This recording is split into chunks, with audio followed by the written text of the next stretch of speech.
You seem a bit nervous. Well, I'm going to dinner at my friend's house and they asked me to bring a salad. And I wanted to make a homemade salad dressing, but I don't know how. And I've been adding the right ingredients every time, but it always ends up being an oily mess. I'm scared of making a fool of myself, T. Oh, this reminds me of the time that you were scared of camping, when we did the archaeology episode on... Wait, is it salad dressing? Yes, it's making me really nervous. I'll be in front of everyone and they expect me to make a delicious salad and an even more delicious dressing, and I just can't. Don't worry. All right, you are going to have a fantastic time. Salad dressings can be really easy to make. Really? Yeah, we've gone through it a few times, but to understand salad dressing is to understand the density of liquids. Salad dressing is made up of different density liquids. Oh, density. Yeah, I feel like we went over this before, but what does density have to do with salad dressing? I don't really get it. Well, remember the last episode? Yes, I remember. Density is how much space an object or substance takes up in relation to the amount of its mass. During that episode. Oh yeah, now I remember what density is. That's great. And remember our friend Caitlin, Dr. Caitlin from last episode. She showed us how density works with her centrifuge. Yeah, and we made our own centrifuge with a CD. Exactly. That was a way of showing how particles can be separated based on their density. That was a lot of fun, but I'm still nervous about bringing the salad to the dinner. Well, okay. Just remember that ingredients come in lots of different densities, even liquids. But how is salad dressing made up of different densities? Well, salad dressing, like this one here. Well, sorry to surprise you, but this salad dressing contains oil, vinegar, and spices. And when you shake it up, the liquid particles get mixed together. But if you let the salad dressing sit and rest like it is right now, you will see that liquids separate by density. Oh, okay, I think I get it. So the salad dressing is made up of different liquids with different densities, but when you mix them together really, really well, they become one liquid or one salad dressing? Exactly, you got it. Now, look, it's becoming one thing. Whoa! Let's do something that'll brighten your mood even more. Our experiment. Let's do it, young scientists. Actually, I was thinking we could check out an experiment we did with our friend Tamar. Really? Oh, that sounds like such a good idea. Yes, our friend Tamar did a really cool density tower. Let's open up the file and watch it. Hey guys, my name's Tamar and I'm here because I have a really cool science experiment that will impress everyone you know. Your friends, your family, but not your pets, because we're going to be using food and your pets might accidentally eat or swallow the food. So before I continue, make sure your pets are as far away as possible. Now, before I get on to the experiment, there are a few facts that you guys need to know. First of all, matter is everywhere. Matter can be a liquid, like the water in this plastic bottle. Matter can be a solid, like this plastic bottle cap. And matter can be a gas, which is a little harder to see, but gases are like the air that we're breathing. Even if we can't see the air that we're breathing, it's there, and it's called gas. Matter is made out of molecules. Molecules are really small, super small. So small that we can't see them with our eyes alone. But molecules make up everything and anything. There's molecules in this plastic bottle cap I mentioned earlier. There are molecules in this water. There are molecules on the wooden table I'm using. There are molecules in my shirt. There are molecules everywhere. And another thing about molecules is density. Density is how tightly packed molecules are in an object. The tighter the molecules, the higher the density. And the higher the density, the more an object will sink. So let's say my fingers were molecules. If my fingers hug each other super tight like this, or the molecules, if the molecules hug each other super tight like this, then the object will sink because the density is super high. The tighter they hug each other, the more an object will sink. But if the molecules don't really like each other or something like that, then they'll float because there's less density. Tighter the molecules, the higher the density. So that's going to have to do a lot with our experiment today. Today, our experiment is a density layer cup. We're going to test out a bunch of liquids and a bunch of solids, and we're going to see how they float or how they sink. And I made a few predictions about how this cup is going to look like. So I've read online that the density of oil is 0.90, like 90 cents or something like that. That means it's the least dense and it's going to float all the way to the top, the yellow layer. Water has a density of 1 gram per milliliter. That means it's going to be in the middle because syrup is more dense. Syrup is the brown layer at the bottom. It has a density of 1.4 grams per milliliters, which means it's going to sink all the way to the bottom since the molecules are super tight, tighter than water or oil. But before I continue, we need supplies for our experiment. So the supplies you're going to need today are water. You're also going to need a plastic bottle cap. You're going to need paper towels just to make sure your space doesn't get messy.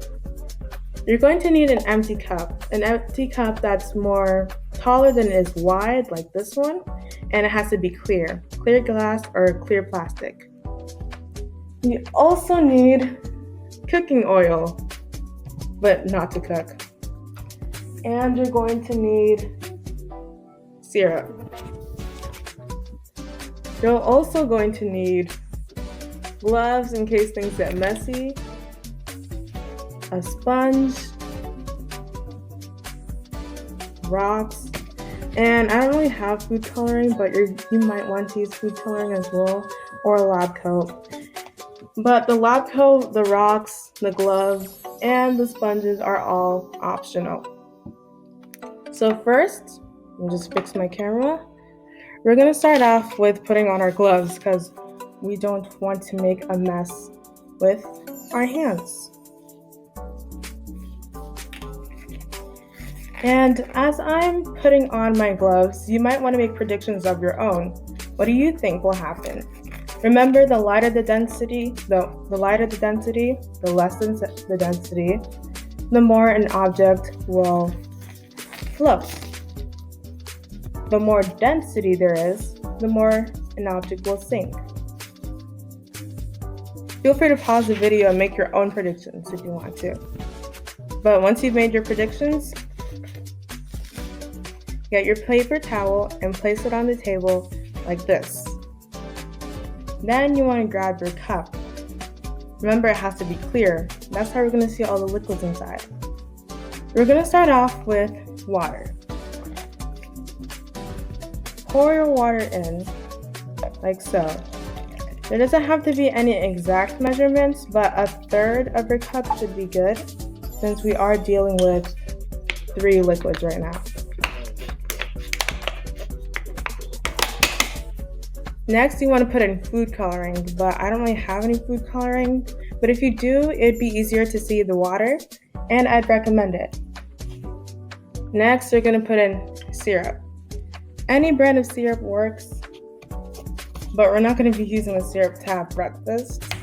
We're going to be using the syrup to pour into our cup. If you're pouring in your syrup like me, you might notice something really cool. The syrup automatically goes right through the water and sinks to the bottom, just like I predicted. And that's because the density of the syrup is higher than the density of the water. So the syrup has molecules that are tighter than the water. And last but not least, I might actually put in some more water so we can see the water clearly. That's totally optional. you're going to put in oil. If my predictions were right, the oil should float above the water.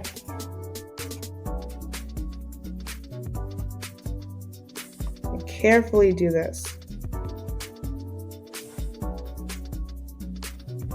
I think you guys are seeing what I'm seeing. The oil went completely to the top. It went completely to the top of the cup, over the water and over the syrup, like my predictions. And that's because the oil has molecules that aren't super tight like the water or the syrup. Instead, it has the molecules that are a little further apart, and that means the density is going to be less. So what we have here, we have oil at the top, water in the middle, and syrup all the way at the bottom, which means oil is the most dense. Oil is the least dense, Water is in the middle, and syrup has the highest density. All right, now we're gonna try this plastic bottle cap. Drop it in carefully, and you might notice that it floats above the oil, which means it has a density less than the oil. Then the next parts are completely optional. You're gonna put in a rock. Make sure it doesn't hit the plastic bottle cap. As you can see, the rock went completely right through the oil, right through the water, and hit the syrup, and right through the syrup even, all the way at the bottom of the cup. That means the rock has a higher density than everything else we just put in this cup. It has the highest density, it's the most dense, which means it's gonna sink all the way to the bottom. And there's one more you might wanna try. Sponge, almost lost it. Right, drop in your sponge carefully. You also may notice that the sponge floats above the oil as well, which means it has a density less than the oil, less than the water, less than the syrup, and less than the rock, and its density may be similar to the plastic bottle cap. So there you have it. That's my experiment for you guys. But the fun doesn't have to end here. There's so many other things that I could have put in that I didn't, but you guys can totally try. There's orange juice. I would like to see what would happen if we put orange juice in here. There's milk. You could try different types of oil. Do all syrups work the same? I think so, but you guys can totally try it out. There's so many different things you can put in here. Would we fit in? If we could fit in this cup, where would we go? You might not be able to test it out, but think about it. When you're at a swimming pool, do you float or do you sink under the water? All right, that's all I have for you guys. I hope you had a lot of fun with density, and I can't wait to see you guys again. This was so much fun. Bye, scientists, and continue to keep on learning about density. Hey, young scientists! Let's watch an example of density in real time. Remember when T shook the salad dressing earlier in the episode? Do you think the vinegar and oil will stay combined? Let's watch! When T shook the bottle up, she combined the vinegar and oil for a brief period of time. But because the vinegar and oil are different densities, the oil, which is the less dense object, will float to the top, and the vinegar, which are more dense, go to the bottom. Science is so cool! I'm so glad we learned more about density. I can finally make a yummy salad dressing and explain how density works. I think I'm ready for my dinner. You know what? Me too, Liv. What are we up to next, T? Well, next time we're going to clean our dirty tablecloth. It's still a mess from our slime episode, so we're gonna play with enzymes and figure out how they play a role in a fascinating way in breaking down the stains and dirt. A journey into the world of enzymes would be so cool. I can't wait. We're turning our laundry into a scientific experiment. Oh wow, T, I'm so excited. Hopefully it's a blast. Until next time, young scientists, stay floaty. And stay curious. Bye!